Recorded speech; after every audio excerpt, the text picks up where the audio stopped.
This video contains elements that are not suitable for children under the age of 14. Viewer discretion is advised.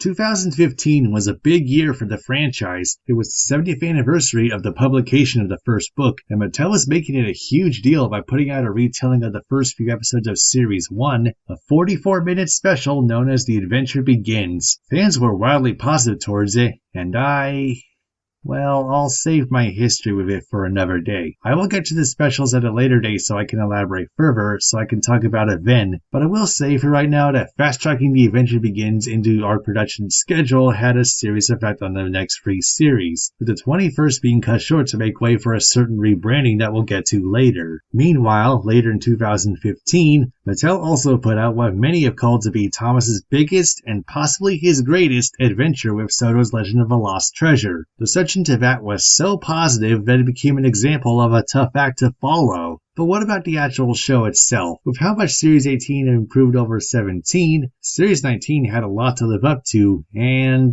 well, the reactions toward this series were rather mixed, to say the least. There were still plenty of good episodes, some of which I'd even call among the best the show had ever put out. But Series 19 had episodes which, at best, were pretty average, and at worst, were pretty bad. So what went wrong with Series 19? Was it as bad as fans said it was? Or were the claims that it was one of the worst of the show exaggerated? Well, the first point in contention is how abysmal the distribution of episodes was. Going by the UK release dates, 4 episodes premiered in September 2015, a further 3 came out January 2016, followed by 5 more episodes in March, followed up by the episodes for Start Your Engines in July, Diesel's Ghostly Christmas on December 26, for some reason, and finally concluding with the episodes from Full Steam to the Rescue in March 2017. So all in all, it took 18 months to air Series 19. And during that time, nearly half of Series 20 had aired on British television. Meanwhile, the other half had aired in June and July, and they didn't air the Glenn duology until September 2017. Seriously, they could put out Series 17, 18, and 20 each within 1 year in the UK, including episodes that were previously released on DVD, yet Series 19, when that was to mark the 70th anniversary, got put out in drips and drabs over 2 years? There is no excuse for putting out new content this inconsistently, especially when it aired early in countries like Japan. But is it really the fault of poor distribution that made fans frustrated with Series 19? No, I don't think it's fair to say that, and mind you, that is the least of the problems this series faces. But for now, let's talk about some of the changes made starting with this series, shall we? The changes are pretty immediate with the intro. Rather than just showing Thomas puff past the windmill, the watermill, and under a bridge, we see a lot more variety with clips from Series 17 to 19 featuring the friends along with Thomas himself. The show is called Thomas and Friends after all, so what better way to showcase that in the intro? They even did a remix of the engine roll call, which I think is a lot better than the original.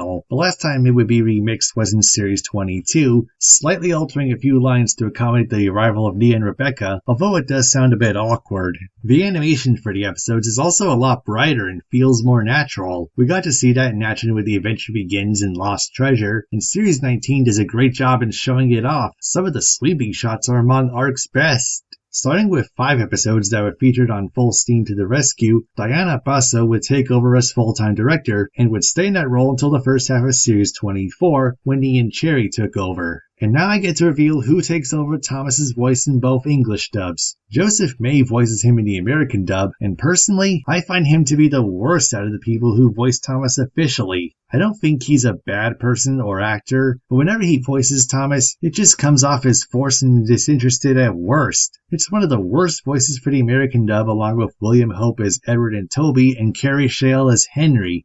Please do not get me started on any of them. None of them suit the characters at all if you ask me, but of course if you like them as those respective characters, then that's fine. Zach? Oh, hey Mike. Keen to share your thoughts on the new Thomas voices? Are you a mind reader or something? No, I just had a hunch you would. Okay, so we'll start with the UK dub. I've made it no secret that I am not a fan of Ben Small's Thomas voice. Like, at all. I know there are people who like them, and good for them, but for me, I've been holding this back for the longest time. I just can't stand it. It ruined any chance of me tolerating the UK dub of series 13 through 18. Even when the episodes are good, it's still painful. He sounds like a 5-year-old after breathing helium. Of course, Stafford. We'll teach you to chuff and puff. Just follow us, and you'll sound like a steamy in no time. Just, no! He's not supposed to sound like that, guys. Ugh. So, what do I think of John Hassler? Well, I found him to be surprisingly enjoyable. As far as I'm concerned, after they hired him in The Adventure Begins, as well as Rob Rackstraw in Series 19, the UK dub did get better, for the most part. In the US, Joseph May took over voicing Thomas starting November 2014 with a promotional video for the Thomas-shaped balloon in Macy's Thanksgiving Day Parade. Last time we saw the balloon was in 2016, but Joseph still carried on. And here's a fun fact for you guys. Joseph was actually born in the same town that Thomas's class, the E2s, were based at. That has literally nothing to do with anything, but I still wanted to bring it up here. But which of the two do I like more? Honestly, I couldn't tell you. Each of them have their flaws, but they're still great at voicing him. I'm pretty sure there's a term for this, but I'm gonna call it the Ringo Starr George Carlin effect. John does some bits better than Joseph, Joseph does some bits better than John. Depends on the episode, really. I didn't know of this as I was writing the script for this review, but from what's been recently revealed, David Menken, who voiced Porter and Jack for the American dub, was offered the role of Thomas there, but he declined in support of Martin Sherman after the latter had asked him not to. That sounded rather dickish if you ask me, although in retrospect, Martin apologized for that and even said that David would have done well as a replacement voice for Thomas. Who knows what might have happened if he did accept the role. Anyway, as Mike mentioned, John Hassler took over for the British dub, and from his first lines as Thomas in The Adventure Begins, he actually seemed to get the character. I may be biased on that front, but the CGI series is really at its best with the UK dub, while the US dub is more hit or miss at best depending on who you ask. Among the other voice actors who joined May and Hassler included Christopher Ragland and Nigel Pilkington as Percy for America and England respectively, and Rob Rackstraw as James for America and Toby for England, both of which I feel are the best voices for each of them in the CGI series. With that being said, I do feel Toby's best voice came from Colm Feore in Thomas and the Magic Railroad. I'm sorry, you two. Diesel heard every word you said. I'm going after him to see what he does next. You'd better carry on and get the mail delivered. Oh, you're very brave, Toby. Oh, Diesel won't bother with an old engine like me. He thinks I'm really useless.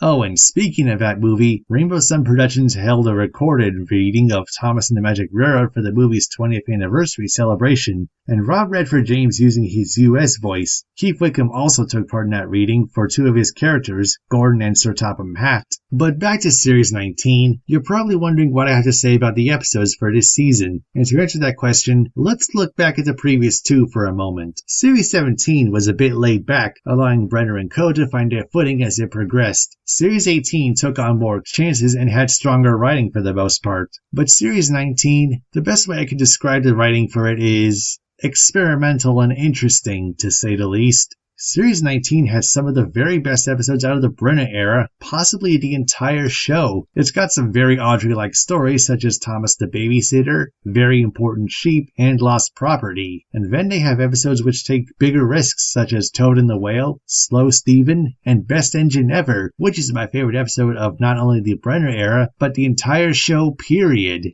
But then again, Series 19 did have some real stinkers. I was never a fan of Henry Spot's Trouble, largely due to how over-the-top Henry's worrisome personality was. Thankfully, Series 20 did away with that altogether. But in light of a pandemic that's been going on for over a year, this episode just comes off as even harsher to revisit. Australia even banned it for supposedly going for an anti-vaccine message. Even for people, chickenpox is nothing to be scared of, Henry.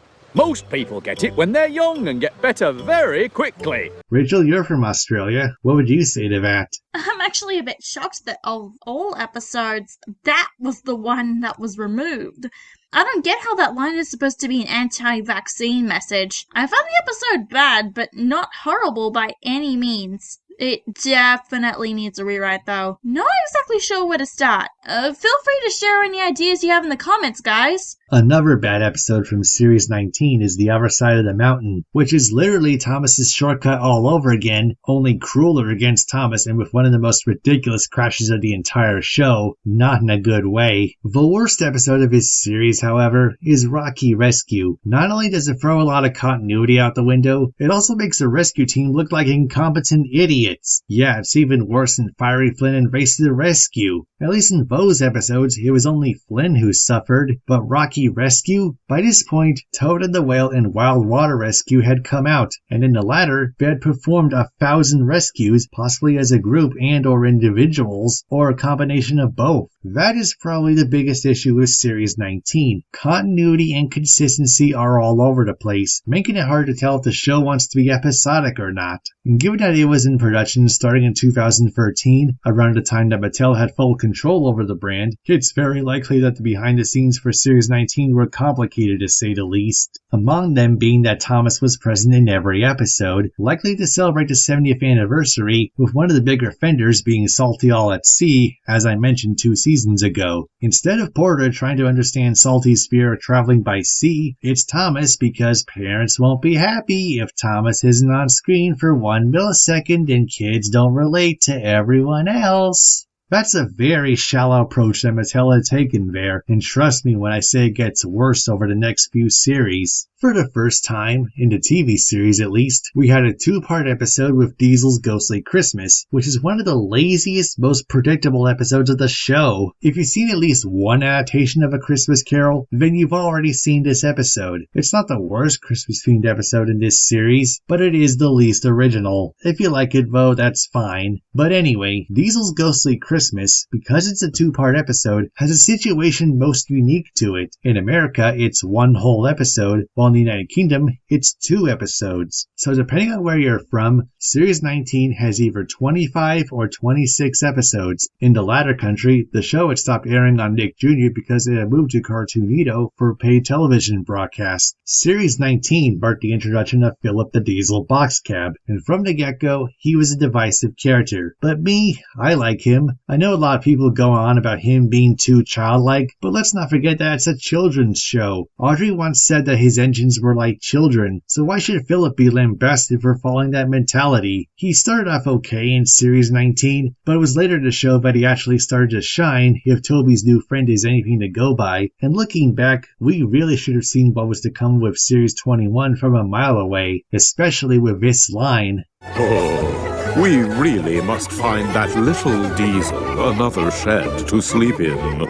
Yeah, give it a year or 2, as Edward would put it. Reminds me of a little tank engine who wanted to see the world. But I'll delve more into that when I get to Series 21. For Series 20, I'll be giving my thoughts on Ryan, Skip, and the Arlesdale trio since they had episodes there. Speaking of which, Series 19 chronologically takes place prior to Soda's Legend of the Lost Treasure, meaning it's the only series out of the Brenner era to not follow up on a special, which makes the release schedule feel very confusing. We had to wait an entire year for the Lost Treasure newbies to get episodes, and by then, kids will most likely have lost interest due to the release of the Great Race, and none of the newbies from there would appear in the show proper until the Big World Big Adventures revamp. Here's how the timeline should actually play out.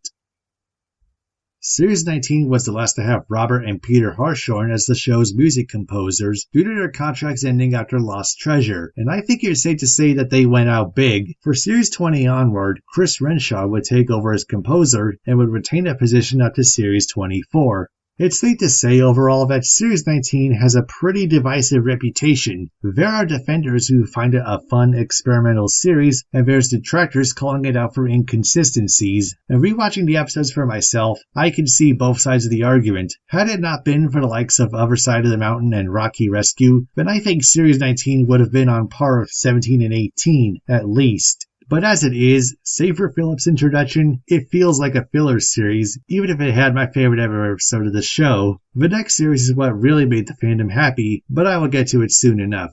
But for now, let's end this episode of Sodorama on a positive note, and show a clip from that favorite episode of mine. Shall we? Oh, Emily, you're my hero. This He's back. He goes by the name of Sir Topham Hatt. No one can deny. On him you can rely. So sing along with Sir Topham Hatt song.